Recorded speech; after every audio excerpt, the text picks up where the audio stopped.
Bonjour, aujourd'hui nous allons mettre en œuvre une communication Modbus TCP entre deux LMC. Donc cette présentation est commune pour l'implémentation des deux fonctions que l'on trouve dans toute communication.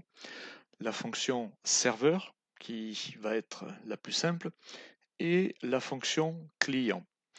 Donc en Modbus TCP, contrairement en Ethernet IP, contrairement à Ethernet IP, la fonction client, l'IO scanner n'est pas nativement inclus dans Machine Expert. Donc, c'est pas très compliqué, nous allons le faire, nous allons développer cette fonction d'IO scanner à partir du function block du function block client pour aller lire ou écrire des données. La première partie qu'on néglige assez souvent dans une communication, mais qui est fondamentale, c'est la définition de l'architecture. Donc ici, ce sont les lignes qui sont en vert, c'est-à-dire la définition du mapping qui nécessairement doit être le même entre le serveur et le client.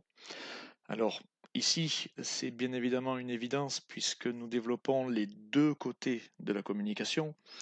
Mais dans une communication que vous aurez à faire avec soit un device serveur, soit vous serez serveur pour un device client, il faudra bien s'assurer qu'on ait le même mapping, les mêmes données, les mêmes échanges des deux côtés.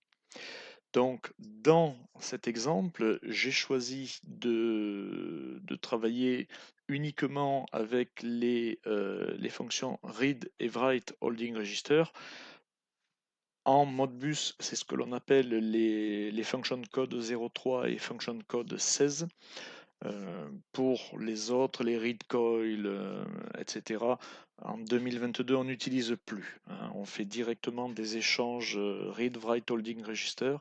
C'est ce qu'il y a de plus simple. Et en TCP, donc sur base Ethernet à 100 mégabits, la taille n'est plus un critère qui doit nous inciter à limiter, comme on pouvait le faire à l'origine des communications Modbus à l'époque où on était à 9600 baux. Donc, à partir de ces deux fonctions, on va créer une zone que j'appelle write. Alors, je me place toujours du côté client. Donc, write, c'est le client qui va écrire sur le serveur. Et read, c'est un buffer que le client ira lire. Hein, n'oublions pas, seul le client en Modbus TCP initie des échanges.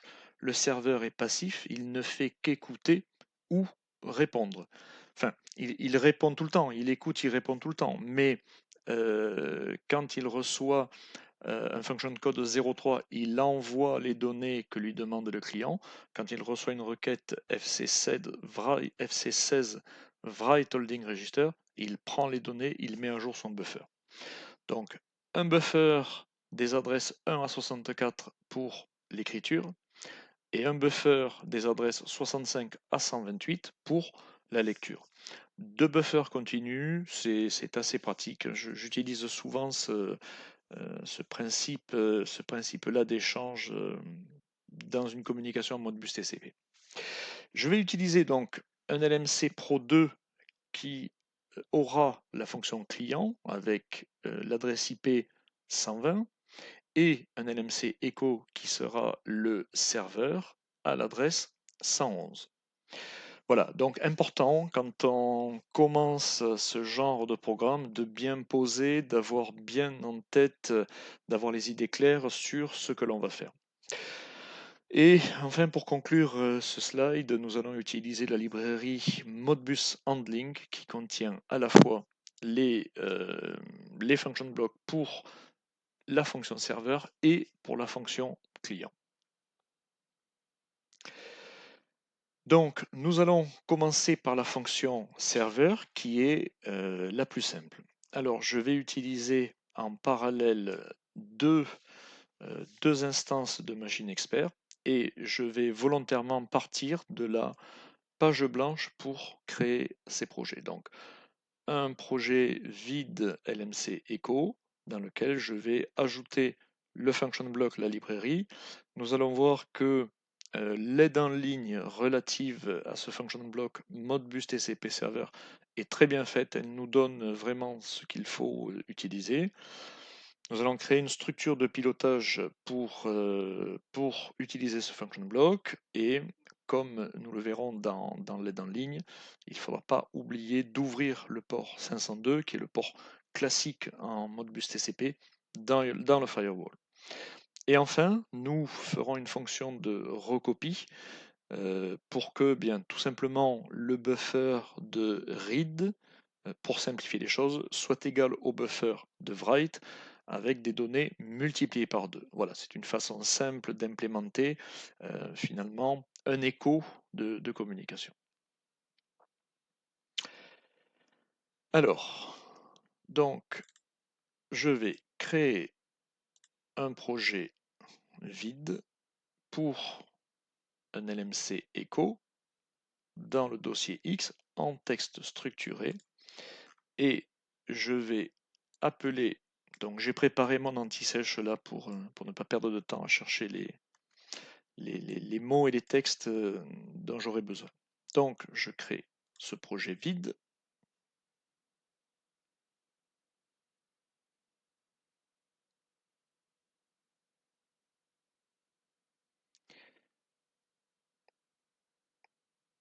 Projet vide. Je n'oublie pas de configurer le masque des sorties.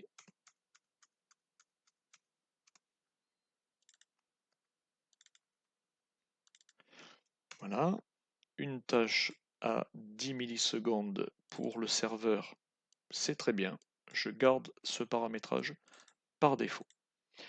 Et je vais ajouter le function block Modbus TCP Server. Donc j'utilise le function and functional block finder et je vais chercher Modbus TCP.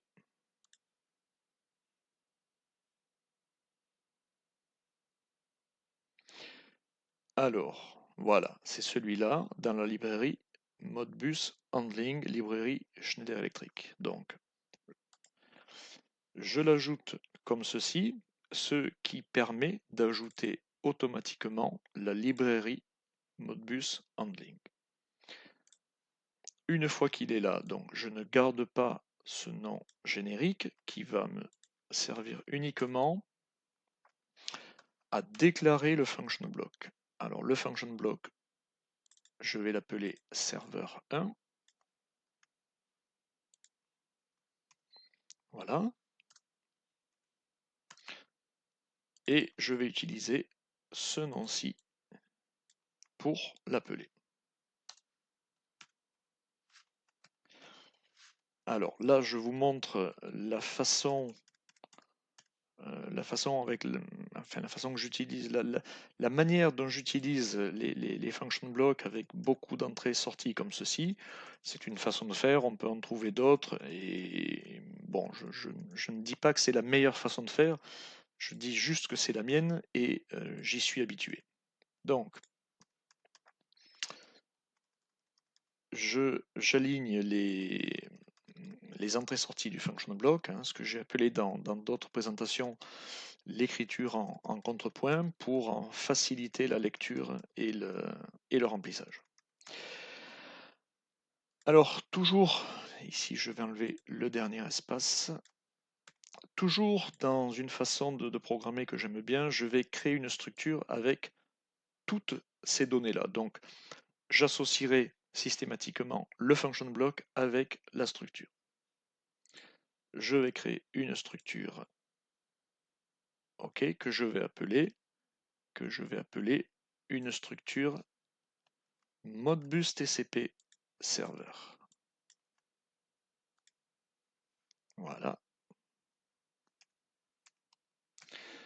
Dans cette structure, je vais recopier a priori, on va voir qu'on va faire évoluer les choses, mais je vais recopier a priori toutes les données nécessaires. Et je vais en profiter pour garder les mêmes noms, ce qui simplifiera la compréhension. Voilà. Le enable, eh bien, tout simplement, ça commence par un X, c'est un booléen que je vais initialiser à false. Alors, bien évidemment, je vais ici remplacer tout ça, 2 points. Voilà. Le active, c'est une sortie, c'est également un booléen. Le ready, c'est pareil. Ici, voilà. Alors, ce sont des booléens. C'est eux qui prennent le moins de place. Alors, dans les structures, pour programmer de manière efficace, ce qui prend le moins de place, on le met à la fin. On va commencer par les chaînes de caractères. Alors, le tresult, c'est un code que je ne vais pas utiliser, donc je le supprime.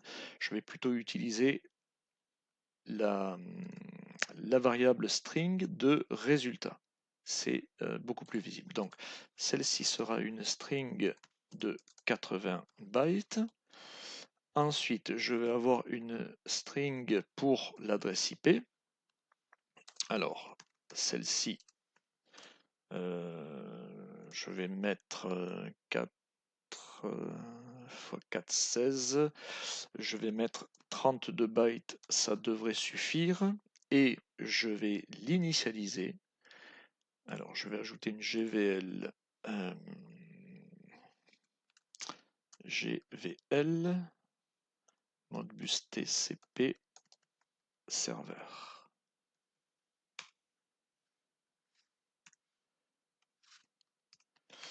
Donc, je vais créer une constante comme ceci, qui va me permettre, hein, au lieu d'écrire une adresse en dur, je vais passer par cette variable constante.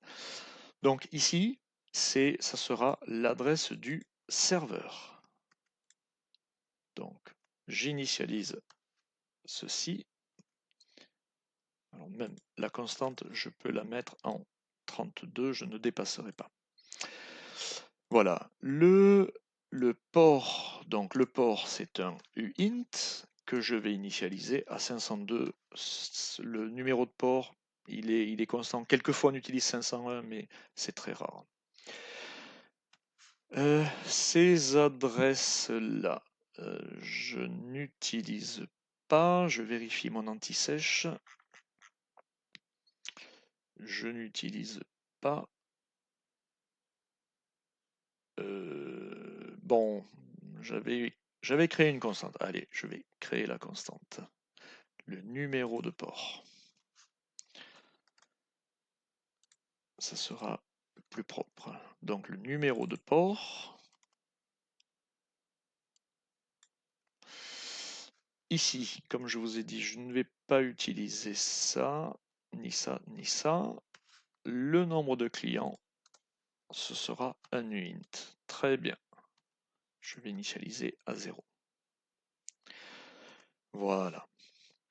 Maintenant, je vais créer une variable. Alors ici, en fait, il faut que je crée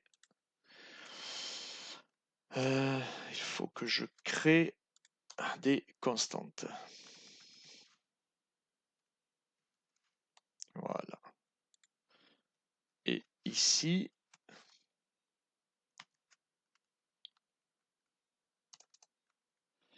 je vais créer une global structure. Je reprends mon anti-sèche, je l'ai appelé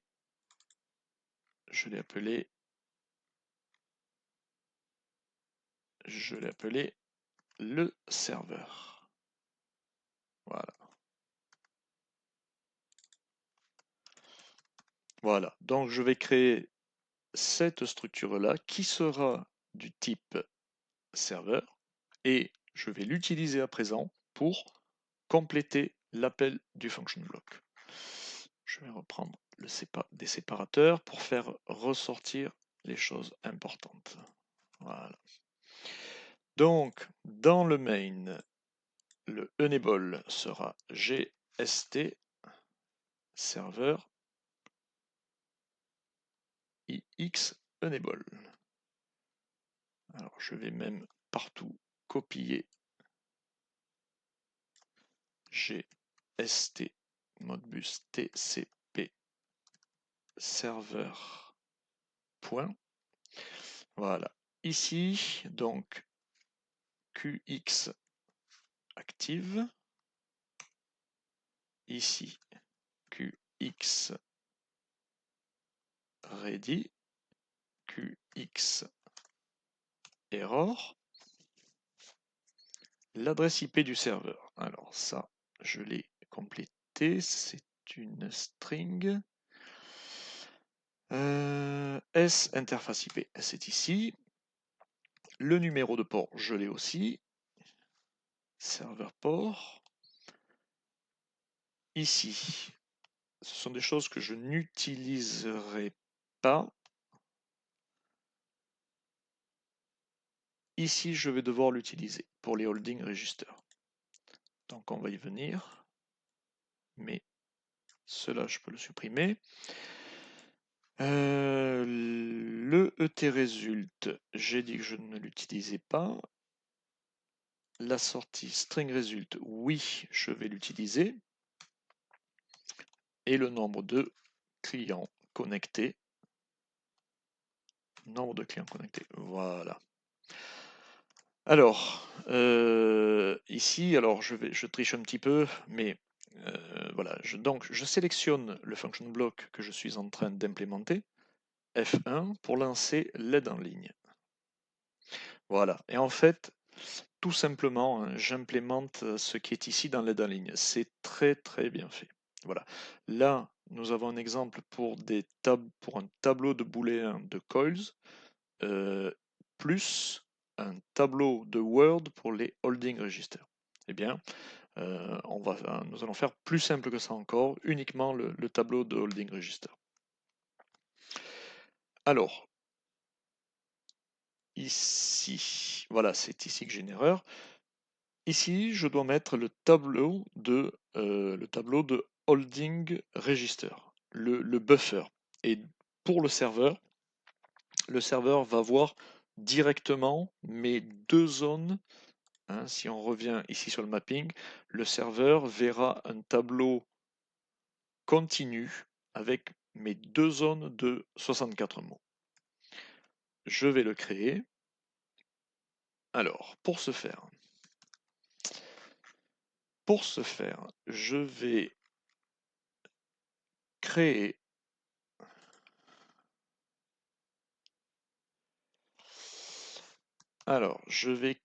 ça, ce sont les constantes, voilà. Je vais créer dans les variables une zone, donc un tableau de Word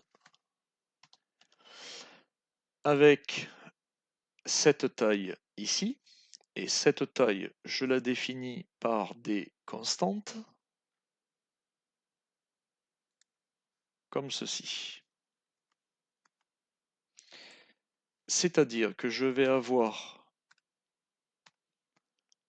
une taille pour la zone d'écriture. Encore une fois, c'est vu du côté du client. Donc 64, une taille de 64 pour l'écriture, une taille de 64 pour la lecture, et la taille de la zone totale sera la somme des deux tailles que je vais utiliser dans ce tableau. Et donc ici, j'ai une variable globale, un array of word pour les holding registers. Donc c'est cette donnée que je vais utiliser ici. Voilà. On va séparer un petit peu les choses. Est-ce que ça compile? Alors ici, j'ai une erreur. Alors, modbus TCP port is already defined. Oui, ici c'est une constante, donc c'est une erreur là, il me faut l'enlever. Voilà. Hein, on voit bien GC global constant. Hein, voilà. Alors, il me manque les POO for implicit check, qu'à cela ne tienne. POO for implicit check. Et je les ajoute. Add object, POO for implicit check. Ok. J'enregistre. Normalement, je n'ai plus d'erreur. Plus d'erreur, plus de warning. Alors, nous avons vu dans l'aide en ligne, effectivement, qu'il va falloir ouvrir le port 502 du firewall. Je vous rappelle, le firewall est par défaut, à présent, inclus dans un programme Machine Expert. Donc, cette fonction, elle est dans la librairie System Interface. Souvenez-vous, System Interface, c'est un petit peu le BIOS des LMC. Donc, je me souviens que c'est FC Open Incoming. Je vais donc le lancer. Pardon, je ne suis pas sur le bon programme. Si, c'est celui-là. C'est celui-là. Alors, donc, System Interface. La librairie System Interface est toujours inclue par défaut. Hein. Donc là-dessus, pour cette librairie-là, on n'a pas besoin de l'ajouter avec le function block Finder.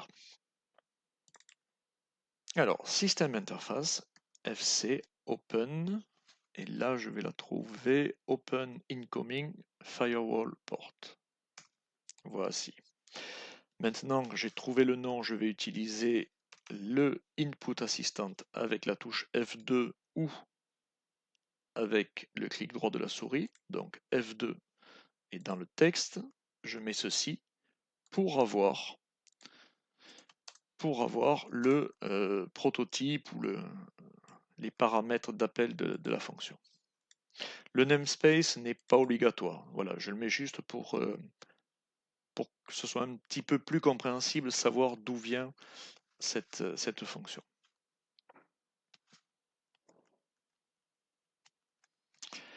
Donc.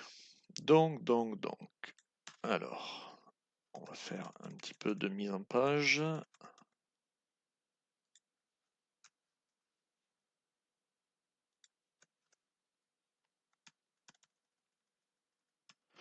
Voilà, toujours mon habitude de coder les choses à la verticale. Donc, le protocole, eh bien, on va tout simplement aller le trouver dans l'exemple System Interface ET Protocol TCP.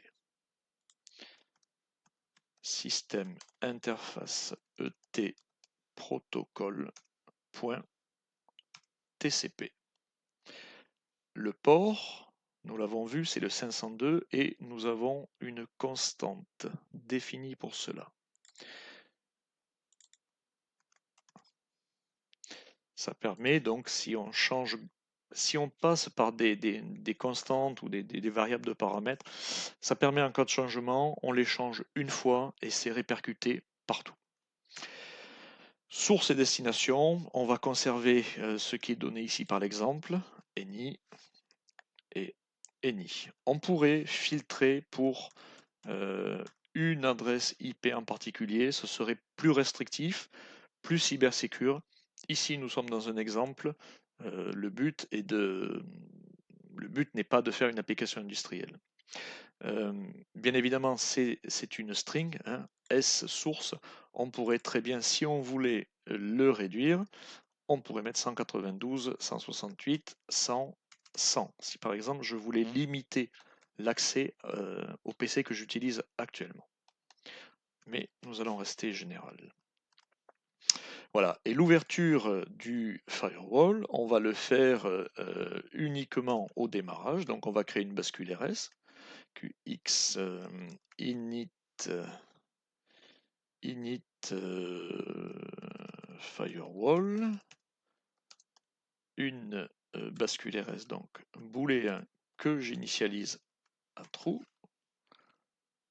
Et donc, si, c'est-à-dire au démarrage, j'ai cette bascule RS, alors je la remets à false, j'initialise le firewall. Voilà. Voilà. Et là, nous aurons reproduit ce qu'il y a dans l'exemple.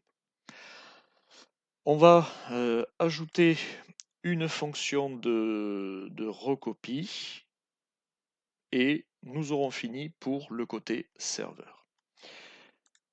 Alors, la fonction de recopie, elle va... Alors, je vais également, après avoir ouvert les ports, je vais activer le serveur. Voilà, comme ça il démarrera tout seul. La fonction de recopie, donc for i de point égale 1, tout, on va aller jusqu'à la taille. Alors il faut que je déclare ma variable de boucle. Donc je vais aller jusqu'à la taille de ce qui est écrit ou lu, hein, c'est pareil. C'est pareil puisqu'on a les mêmes tailles. By one, do. Et je vais recopier dans mon tableau. Donc je vais recopier au début, alors là il va me manquer un offset dans les constantes. Où est-ce que je l'ai mis? Où est-ce que je l'ai mis? Où est-ce que je l'ai mis? Ouais, c'est ici. C'est ici. Voilà.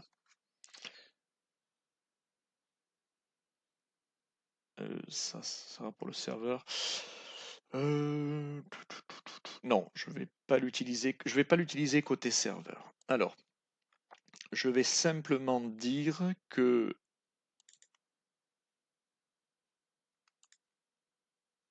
à l'adresse du read, enfin à l'adresse, à la taille du read plus l'indice de boucle, eh bien, c'est égal à la même donnée que celle où le client est venu écrire, et je multiplie par 2. C'est tout simplement pour vérifier que je reçois bien les données et je les recopie bien. Voilà, c'est une façon de voir que les choses se passent bien. Alors, il me manque une parenthèse. Voilà. C'est terminé pour la partie serveur. Nous allons maintenant faire la partie client.